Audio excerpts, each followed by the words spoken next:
Inselmilkom u nilqakom għal dana il-programm ġdid bl-isem ta' Erf it-Tora. U biex nibdew nitkellmu fuq dan is-sensiela ta' programmi għal ħanamlu rridu l-ewwel inkunu nafu x'inhi allura it-Tora. Il-kelma Ebrajka Tora tfisser istruzzjonijiet hawn min isejħilha liġi, hawn min isejħilha kmandamenti, ġieli tissejjaħ praċetti anke fil-kelma talla, imma il-kelma oriġinali tfisser istruzzjonijiet. L-istruzzjonijiet li Alla tagħna sabiex inkunu nistgħu ngħixu ħajja ġustifikata, ħajja tajba, dik li bil-Gżisejjaħ righteousness, ħajja li noġbu lilu. Sabiex noġbu l-Alla, irridu nimxu fuq l-istruzzjonijiet tiegħu. Dana insibuh spjegat tajjeb fil-ktieb tad-Deuteronomonju kapitlu 28 fejn jaqra hekk. Jekk int tassew tisma' leħen il-mulej Alla tiegħek biex tħares u tagħmel l-ordnijiet kollha tiegħu li jiena llum qiegħed nordnalek, jerfak il-mulej Alla tiegħek filgħoli fuq mill-ġnus kollha tal-art u jiġu fuqek dawn il-barkit kollha għax tkun smajt leħen il-mulej Alla tiegħek. Huma żewġ tifrus li jiġu kwotati ħafna meta ngħidu li aħna poplu mbierek imma li ma jiġix pritkat, ma jiġix mgħallem huwa xi trid tagħmel biex dawn iż-żewġ tifrus ikunu jgħoddu għalik biex inti tkun imbierek. U Alla qed tgħidilna tridu tagħmlu dak li qed ngħidilkom. Mela irdu naqraw Alla x'qed jgħidilna sabiex inkunu nistgħu nagħmlu dak li Alla qed jgħidilna biex nirċievu l-barkiet tiegħu. Ma ninsewx illi il-kelma talla hija l-istruzzjonijiet li fuqhom irdu nimxu u li ħafna dejjem tbedu minnhom sa mill-bidunet. Fil-fatt naraw il-poplu anke Iżraelit imur il-bogħod minn Alla u jiġi eżiljat, għandna programmi fuq dan fuq il-website tagħna messianicmalta.org fejn nitkellmu fuq l-eżilju tal-10 tribujiet tad-dar ta' Ġuseppi li llum qed jerġgħu lura biex ikunu ħaġa waħda ma' Iżrael. Dan huwa messaġġ li insibuh kontinwament fil-kelma talla. Jekk ħanitkellmu pereżempju wara Mose ġew il-profeti, x'kien il-messaġġ li dejjem waslu il-profeti. Naraw illi il-profeti dejjem tkellmu sabiex il-poplu jerġa' idur lejn dik it-triq li Alla taħ biex il-poplu jerġa' jdur fit-triq ta' Alla jerġa' jibda jobdi l-kmandamenti jerġa' jibda jimxi mat-Tora sabiex ikun jista' ikun ħaġa waħda ma' Alla. Għaliex inti ma tistax tkun maqut ma' Alla jekk inti m'intix timxi mal-kelma tiegħu. Dan huwa l-istess messaġġ li kien iwassal anke Ġwanni l-Battista. Fil-fatt Ġwanni l-Battista meta naqraw il-kelma ta' Mark kapitlu 1 vers 1 jgħidilna hekk. Il-bidu tal-Vanġelu ta' Jaxua Kristu li ben Alla bħalma hu miktub fil-ktieb tal-profeta Iżajija. Ara jien nibgħat qablek il-ħabbar tiegħi biex iħejji triqtek, leħen ta' wieħed jgħajjad fid-deżert. Ħejju triq tal-mulej, idrittaw il-modijiet tiegħu. Hekk Ġwanni der jagħmel fid-deżert u jxandar ma' mudija tandiema għal maħfra tad-dnubiet. Mela x'kien qed jagħmel Ġwanni fid-deżert li n-nies kien qed jgħidilhom indmu, erġgħu duru biex tobdu l-kelma talla, erġgħu duru biex tobdu it-Tora, il-liġi talla, ħalli tkunu tistgħu tiġu mamda fil-kelma talla u issalvaw tiġu maħfura minn dnubietkom. Wara Ġwanni ġie anke Jaxua nnifsu għal dawk li qed jaraw il-programm l-ewwel darba aħna nafu li l-isem ta' liben Talla ma kienx Ġesu, Ġesu hija kelma Maltija bħalma bl-Ingliż nedulu Jesus ismu propju li kien Ebrajku kien Jaxua. Meta qed insemmu l-Jaxua qed nitkellmu fuq dak li ħafna jafuh bħala Ġesu. Aħna ta' Messianic Malta u Living Tora Ministries nippreferu li nirreferu għal liben Talla bismu Jaxua. Anke Jaxua stess, il-moment li ġilura mid-deżert mimli bl-Ispirtu Santu les biex jibda l-ministeru tiegħu, naqraw li f'Mattew kapitlu 4 vers 17, Jaxua beda jxandar ukoll indiema fil-fatt il-vers jaqrek kara. Minn dak iż-żmien Jaxua beda jxandar u jgħid, indmu għax is-saltna ta' smewiet waslet. Mela x'kien il-messaġġ li Jaxua stess kien qiegħed jagħmel. Jexua kien qed jgħid isma' inmu ifqu għamlu dnub, erġgħu duru lura biex tobdu lil-mulej, erġgħu ibdew obdu l-istruzzjonijiet tiegħu, erġgħu ibdew obdu l-liġi tiegħu, it-Torah tiegħu. Għaliex għax is-saltna waslet u l-moment li jerġgħu il-Messija jrid isibna qed nobdu dik il-kelma tal-Alla, irid isibna qed nobdu it-Torah, irid isibna qed nobdu l-istruzzjonijiet tal-Alla. Anke wara Jexua.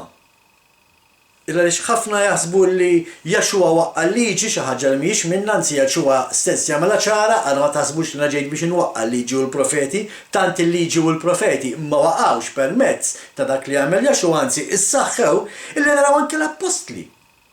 Pietru mimli bl-Ispirtu Santu f'Pentekoste ħareġ u x'kien il-messaġġ li Pietru beda jippretka mimli bl-Ispirtu Santu.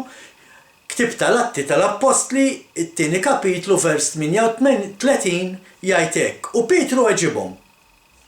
Intmu u jitgħammed kull wieħed minnkom fl-isem ta' Jexua il-Messija għal maħfra ta' dnubitkom u intom tirċievu id-don ta' l-Ispirtu Santu. Biex tirċievi id-don ta' l-Ispirtu Santu, inti tittindem minn ħtijitek, inti tibdel ħajtek, titterġa' tibda tgħix issa fuq l-istruzzjonijiet li tagħna Alla. U għalhekk importanti nkunu nafu x'huma l-istruzzjonijiet li Alla tagħna.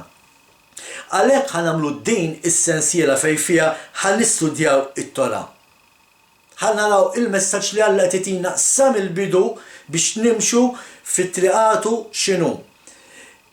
Anke wara l-Atti tal-Apostli, anke wara dak li għamlu l-Apostli naraw ukoll il-Pawlu, il-Ġuda, il-Ġalbu u l-Ġwanni jiktbu itri bl-istess messaġġ.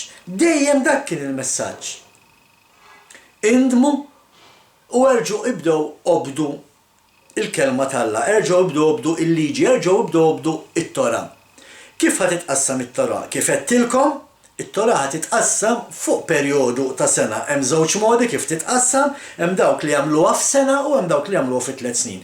Aħna ta' Messianic Malta u Living Torah Ministries iddeċidejna illi dana it-teaching, dana it-talim nagħmluh f'sena, xi ħaġa li nagħmlu anke fl-assembleja tagħna meta niltaqgħu nhar ta' Sibt. Qabel nibdew il-messaġġ tal-kelma dejjem nagħmlu l-istudju ta' dik li tissejjaħ il-paraxa. X'inhi il-paraxa? Il-paraxa hija porzjon mit-Torah. Mela nhar ta' Sibt aħna naqraw paraxa, naqraw porzjon mit-Torah mill-kelma ta' Alla. U x'inhi din it-Torah? Din it-Torah li ħanistudjaw f'sena, ġifieri meta qed ngħid nistudjaw f'sena jfisser li f'Ottubru nkunu għalaqna l-5 kotba u f'Ottubru nerġgħu nibdew mill-bidu nistudjaw l-istess 5 kotba mal-kelma tal-Alla tant hija kbira, tant hija sabiħa illi taqra kemm taqra tispjega kemm tispjega kull sena għandek messaġġ differenti anke meta qed taqra l-istess passaġġ. Aħna naqraw l-istess passaġġ. Kull xabat ġimgħa wara ġimgħa dak li ħanaqraw f'dan is-Sibt inkunu qrajna bħalhom sena. Is-Sibt ta' wara ħanaqraw il-messaġġ li qrajna sena wara is-sena l-oħra. Imma tant hemm talim interessanti illi kull ġimgħa it-talim huwa differenti. Ejja ħanaraw xi tfisser il-kelma Torah u minn fejn ġiet. Irrid infakkarkom, irrid ngħidilkom il għaliex nibdew f'Ottubru, il għaliex f'Ottubru hemm il-famuża festa ta' Tabernakli, festa li aħna ta' Messianic Malta u Living Torah Ministries niċċelebraw, nżommu, u hija f'dik il-perjodu, f'dik il-ġimgħa li tiġi magħluqa iċ-ċiklu tat-Torah u jerġa' jibda ċiklu ieħor. Nispiċċaw il-qari tat-Torah f'Ottubru u f'Ottubru il-ġimgħa ta' wara nerġgħu nibdew naqraw minn Ġenesi. Allura f'sena nkunu qrajna mill-Ġenesi kapitlu 1 sa l-aħħar kapitlu ta' Deuteronomju. X'inhi din it-Torah? Fil-fatt hemm barra t-Torah aħna għandna il-ħaf Torah u hemm dak li jedulu it-Testament il-ġdid. It-Torah diġà nafu x'inhi hija xi ħaġa li ħibdew nistudjaw kull ġimgħa. Xi ħaġa li meta il-poplu it-tribu ta' Ġuda ġie maħud ġewwa l-Babilonja ma tħallix jistudja di, ara kemm hija antika di. Dinha minn żmien il-Babilonja, ġifieri qed nitkellmu mal-4000 sena ilu, kienu diġà qed jistudjaw din it-Torah dina il-kelma talla. Meta tieħdu fl-eżilju, il-Babilonisti ma ħallawhomx jistudjaw it-Torah, allura x'għamlu il-lut ta' nies intelligenti li huma. Marru fil-kotba tal-profeti, sabu biċċiet milli qed jgħidu l-profeti li jirreferu għal dak li suppost qed tgħid it-Torah u flok kienu jistudjaw it-Torah, kienu jistudjaw x'qed jgħid il-profeta. Bekk xorta kienu qed jistudjaw x'tgħid it-Torah. U għalhekk tissejjaħ Ħaftorah. Wara mbagħad li kien hemm il-Vanġelu, il-Knisja Kristjana daħlet ukoll, jiġifieri l-Knisja Romana Kattolika f'dan il-każ kienet daħlet ukoll il-parti tat-Testament il-ġdid sabiex il-Knisja ma teqpax barra. Allura spiċċajna naqraw it-Torah b'referenza għalija wkoll naqraw il-Ħaftorah u anke b'referenza għalija naqraw parti mit-Testament il-ġdid li tkun tirreferi għat-Torah. Fil-fatt minn hawnhekk hija minn fejja maħuda il-bażi sabiex fil-Knisja Kattolika waqt il-qudies li jagħmlu waqt ir-ritwal li jagħmlu jaqraw l-ewwel lezzjoni, it-tieni lezzjoni u l-Vanġelu. L-idea bażika ġejja mit-Torah, Ħaftorah u l-qari tat-Testament il-ġdid.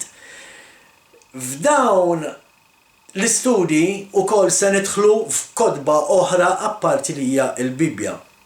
Ja xi ħaġa ħżina? Le, pereżempju ħanirreferu għal dak il-ktieb li jsejjaħ il-ktieb ta' Jasher. X'jiġifieri il-ktieb ta' Jasher? Il-kelma Jasher tfisser ġusti, upright, the book of the upright, il-ktieb tal-ġusti.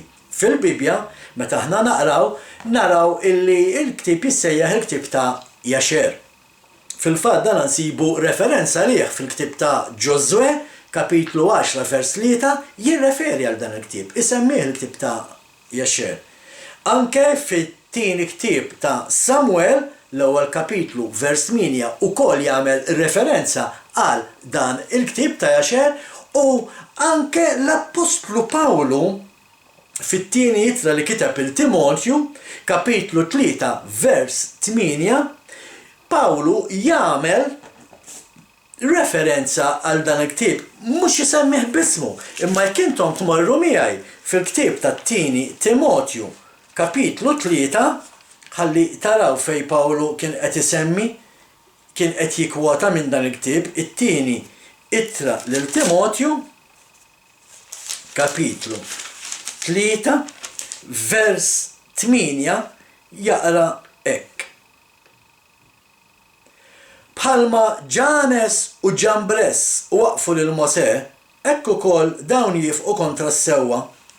Min kienu da Ġanes u Ġambress?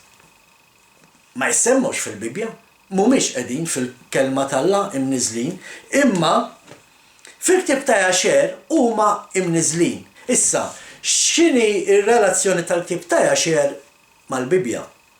Il-ktieb ta' Jasher, hekk imsejħ il-ktieb tal-Ġusti, fih l-istess l-ewwel 5 kotba ta' Mosè, imma minflok li huwa mill-lat spiritwali huwa mill-lat storiku.